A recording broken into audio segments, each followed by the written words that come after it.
Hey folks, James Brandon here. I'm a photographer and a writer here at DPS, as some of you may already know. And instead of doing a written article, I thought it may be best to do a screencast to introduce to you all a new program from On1 Software called Perfect Layers. Now, Perfect Layers is an incredible program, and I really truly believe that it's going to change the way a lot of us work in programs like Lightroom and Aperture. Perfect Layers lets us work with layers just as we would in Photoshop, but without having to actually purchase or work in Photoshop. It lets us perform tasks that would otherwise be impossible without Photoshop, such as exposure blending, masking, just shading in a sky that would have otherwise been blown out from a separate exposure, and really the possibilities are endless. And I just know that I'm only going to be able to scratch the surface of what this program can do. And that's fine. I'm going to use Lightroom, and I'm going to start with an image, make a few adjustments, and show how I use that to take it over into Perfect Layers and create the final image that I want. So with all that said, let's get started. So here we are in Lightroom 3, and as you can see, this is the image we'll be working on today. It's an image of a horse that I shot at the Fort Worth Stockyards during a recent trip. And I also have a texture down here that we'll be applying in Perfect Layers a little bit later. But first I want to get this image of the horse where I want it before exporting it to Perfect Layers rather. So first I'm going to crop it down and get it nice and tight here and looking good. I can see that maybe the horizon line is a little bit crooked, so I want to straighten that out. And what you want to just keep in mind is that Perfect Layers is just for masking. So I want to get as much work done in Lightroom as I can before sending that over. Now what I want to do is preserve this original file. So what I'm going to do is come down, or you can just right click the image here and create a virtual copy, which will just duplicate that file. So now I will keep this and go over to the virtual copy and edit this as needed. So I really want to make the face of this horse, and as it goes back into the blur of his body, we'll really make that pop and add some contrast and some detail. So let's go over here to clarity and kind of bump this up a bit. Take the blacks down just so we don't have any clipping on the shadows there. And then we're just going to bump up the contrast and take that pretty far there. Bring some more clarity in, little fill light there. And you kind of just want to mess around with it and get it to where you want it. And another reason why I created a virtual copy is because, as you can see, I'm starting to lose a little bit of detail in the white hair on the horse's head here. And I look up at my histogram and I don't see any clipping, but I just know that I can't see as much detail as I would want in this hair. And you can see a little red spot right here. So what I'm going to do is come over to the original file here where I can see some more of this.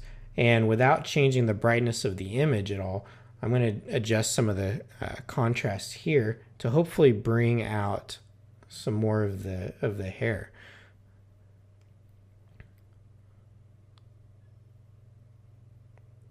You just want to kind of mess around with it. I'm not looking at anything in the image other than the hair on the horse here. So I might actually just bring the exposure down a bit to where I can see some more texture in this hair.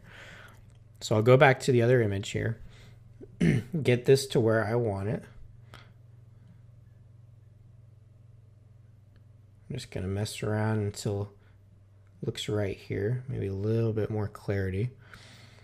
And I think that's a good place to stop. So with that done, I'm going to take all three of my layers here. I'm going to hold Shift and click the last image there of the texture. Now I'm going to come up to File and plug in Extras and choose Perfect Layers. And what it's going to do immediately is launch this welcome screen. And if you're new to the program, you can go through here, and they've taken a lot of time to go through and add meaningful slides here to show you what Perfect Layers can do. So I definitely suggest for the first few times you go through the program, just going through here and seeing what this program can do. So I'm going to go ahead and close that out and get us into Perfect Layers. And here we are. So if you've ever used Photoshop before, the first thing that you're probably going to notice is that the layout of the application looks very similar to Photoshop. You've got your tools over here, which are obviously quite limited to as compared to what you might find in Photoshop, but that's fine because this is kind of a niche product. And over here on the right side, you have, just like in Photoshop, you've got your layers, your blending modes, and you've also got a loop up here that you can use to zoom in or fill or change how much of the image you can see, or so on and so forth. So what we want to do first is take care of the horse and get that to where we want it. Then we'll come back to the texture. So I'm just going to turn the texture off, and you can toggle all of the layers just by hitting the icon there, just like in Photoshop. And what I want to do is actually just switch this layer of the darker horse and put it on top of the bright one, because all I want to do on this darker horse, or darker image rather, is just paint in some of the hair or some of the texture of the hair on the white part here. So going down to the masking part here, I'm going to invert this mask, which means that it's going to disappear, which in Photoshop would mean that I was placing a black mask over it. And if you hit B, just like in Photoshop, it'll bring up your brush. So I'm using a Wacom tablet here, so I'm just going to make sure that I have my brush size selected on the radial dial and dial in a little bit smaller of a brush size here. Get it right where we need it. And if you look over here, you just have an option for painting in, erasing, or painting out.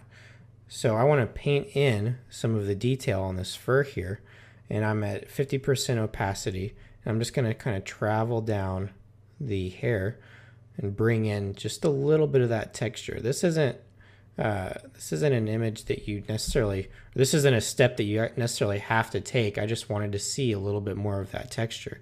And as you can see, it's kind of taken the whites a little bit too dark, which I was afraid of.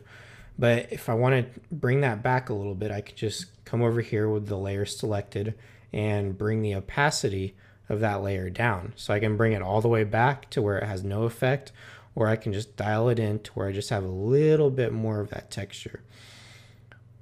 So I think that's going to be a good place to keep it right there at 37, maybe 40%. So with that done, I'm going to come up to the texture here, turn that on, come over here to my transform tool, and that's going to outline this layer. So I just want to grab the corners here and make it the same size as the image. So I'm never really, that concerned about taking a smaller texture and making it the same size. I mean, as long as you don't go too overboard. But the texture is going to be in the background. It's not going to be, hugely visible or anything like that. So I'm just not really that worried about the quality to a certain extent there. So I'm going to, with the transform there, I'm going to hit apply, and that will add our texture. So now, just like in Photoshop, all I need to do now is just change the blending mode of this texture to add it to the background. And what's really cool about Perfect Layers is that you can come over to the blending mode here and just highlight the blending mode that you want to use, and it will give you a real-time preview of the effect of that blending mode.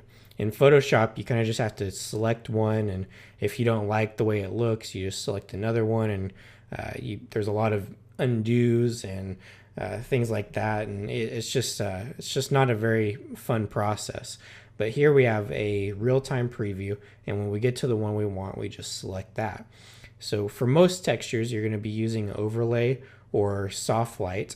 Those are usually the most popular choices, but in this one, I kind of like multiply. So I'm just going to go with that and add that to the texture. So here we have our new photograph with the texture applied. And I'm never afraid of going overboard with the texture, because just as we did with the hair on the horse's head here, we can always bring it back by adjusting the opacity later. So the first thing I want to do now that we have the texture applied is paint the texture out of the horse. So the texture isn't applied to that section of the image. So again, I'm going to grab my brush and I'm going to paint out the texture. And rather than just coming over here and selecting, again, just like in Photoshop, I can just hit the X key, which will toggle the paintbrush. So with that selected, I'm going to make my brush size just a little bit bigger. And I'm just going to start making these brush strokes to the horse and taking that texture out. You don't have to do this. It's just kind of what I've always done with textures. I don't like the way that the texture looks on subjects most of the time. So I like to just kind of take it back a little bit and remove a lot of it. So I think it's good to maybe leave a little bit on the back of the horse there, just so it kind of blends in with the texture a little bit, but maybe that's probably about as far as I'll go. Come down here to the legs, make my brush size a little bit smaller.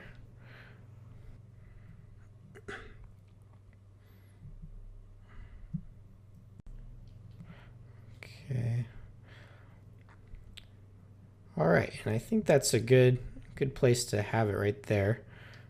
Take a little bit more out of the face area here, because I don't want any of it showing up there. So now that we have that done, I'm going to come over here to the texture and take the opacity down to where I want it. I don't want the texture to be screaming at the viewer that there's a texture applied. I just want it to be a subtle effect that kind of adds to the picture instead of dominating the picture. So I think that's a good place to have it right there. And once that's done, I don't see really anything else that I need to do in here. So I'm going to come up to File and Save. It's going to create a composite image, and it's going to transfer this, or rather convert it to a Photoshop or a PSD file. And if I go back to Lightroom, we'll see that we now have that file brought right into Lightroom in the same folder. So that was a round trip from Lightroom to Perfect Layers and then back to Lightroom. And now we have a PSD file, which doesn't require Photoshop because Lightroom can support that file, and so can Aperture. And now we can edit this as we see fit. So I can come up here to exposure and bring that back, bring it down, whatever I want to do. I could create virtual copies of this PSD file and work further in that. I can, I can bring over my presets and, throw on some of those if I want to, see which one I like and run with that. Maybe like a sepia toned vintage look for the image. I can bring back the recovery here to further bring back some of the detail on the fur there, or the hair, which seems to be a problem with this image. But you just kind of get it to where you want it. And I would spend a lot more time on the image, obviously, if I wasn't doing a screencast, but this kind of just gives you a feel of what this program can do. So like I said before, Perfect Layers is going to be a game changer because there was no way to do something like this before. If you wanted to add a texture to your file, you had to use some form of Photoshop. Otherwise, you just weren't going to be able to do it. And now for those people that maybe can't afford Photoshop, or I even know a few people that just refuse to use it because they like Aperture or Lightroom so much that they don't see a need to use Photoshop. Well, now they can go over and take advantage of some of the features that Photoshop has in Perfect Layers without having to spend, $800 or $900 on a program. So I hope this has helped you out, and I encourage you to go over to the On One site or click the link through the article here and try it out. Don't just commit to it and buy it right away. Go through the free trial and put this program to work and see if you actually like it before spending the money on it. So I hope this has shown you some of the things that Perfect Layers can do. And if you have any questions, be sure to leave comments below. And with that said, I will be out of here, and have a great day.